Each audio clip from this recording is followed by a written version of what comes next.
அனைவருக்கும் வணக்கம். சற்று முன் கிடைத்த முக்கிய அறிவிப்பின்படி குடும்ப அட்டைதாரர்கள் பயன்பெறும் வகையில் ரேஷன் அட்டைக்கு முக்கியமான மகிழ்ச்சியான அறிவிப்புகள் வெளியாகியுள்ளன.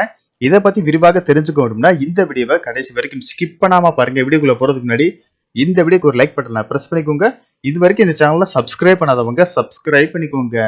தமிழ்நாட்டில் பொது விநியோக திட்டத்தின் கீழ் குடும்ப அட்டைதாரர்களுக்கு ரேஷன் கடைகள் மூலமாக அரிசி இலவசமாகும். துவரம்பருப்பு, சீனி, கோதுமை, சமையல் எண்ணெய் உள்ளிட்ட அத்தியாவசிய பொருட்கள் மலிவு விலையில் வழங்கப்பட்டு வருகிறது. இதனால் ஏழை, எளிய மற்றும் நடுத்தர மக்கள் மிகவும் பயன்பெற்று வருகின்றனர். மேலும் கலைஞர் மகளிர் உரிமை தொகை திட்டத்தின் மூலம் தகுதியான பெண்களின் வங்கி கணக்கில் ரூபாய் 1000 உரிமை தொகை செலுத்தப்பட்டு வருகிறது. இந்த நிலையில் கலைஞர் மகளிர் உரிமை தொகை திட்டத்திற்கு விண்ணப்பிக்காதவர்கள், நிராகரிக்கப்பட்டவர்கள் என பலர் மகளிர் உரிமை தொகை திட்டத்தில் விண்ணப்பிக்க தயாராக உள்ளனர்.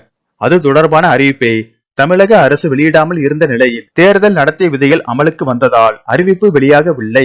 இந்த நிலையில் அடுத்த ஒரு சில நாட்களில் விண்ணப்பங்கள் தொடர்பான அறிவிப்பு வெளியாகும் நிலையில் ஆவணங்களை சரிபார்த்து திட்டத்திற்கு விண்ணப்பிக்க வேண்டும்.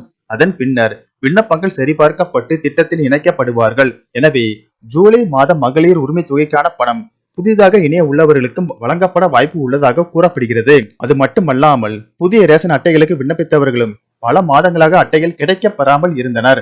மக்களவை தேர்தல் காரணம் காட்டி அதிகாரிகள் தரப்பில் நிறுத்தி வைக்கப்பட்டதாக கூறப்பட்டது. இந்நிலையில் விரைவில் புதிய ரேஷன் அட்டை வழங்கப்பட உள்ளன. மேலும் புதிய ரேஷன் அட்டை பெற்ற கையோடு மகளிர் உரிமை தொகைக்கு விண்ணப்பிக்கலாம் என அதிகாரிகள் தெரிவித்துள்ளனர்.